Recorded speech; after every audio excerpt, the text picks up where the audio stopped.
কাটে গেছে। তো আমি 5 তারের কেলি দিয়ে এটাকে মডিফাই করলাম।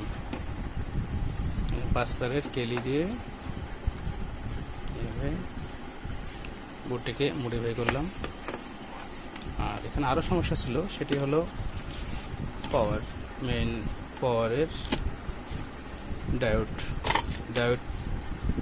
এই ডায়োডটা ছিল 4 পিনের, তো এটা আমার কাছে নাই। এটাকে ইলেকট্রিফায়ারও বলে, ডায়োডও বলে।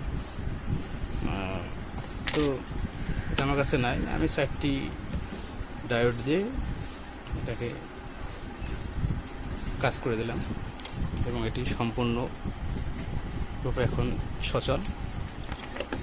আপনাদের যে যদি ভালো করে একটু দেখাই বোর্ডটাকে কীভাবে সেট করেছে দেখেন আপনারা। 5 তারের কেলিটি এইভাবে সংযোগ দিয়ে, এটি হলো 5 তারের কেলি বলে। এখন আমি দেখাবো এটা সম্পূর্ণ কীভাবে অন। দেখতে পাচ্ছেন চার্জারটি চালু হয়ে গেছে। এই 5 তারের কেলি দিয়ে চালু হয়ে গেছে। আমরা যারা মোবাইল সার্ভিসিং করি, প্রতিটি মোবাইল সার্ভিসিং দোকানেই এই চার্জার আমাদের প্রয়োজন হয় এবং এটি এখন সচল সবার কাছে আছে। যাদের সমস্যা হবে তারা নিজেরাও ঠিক করতে পারবেন এই 5 তারের কেলি দিয়ে।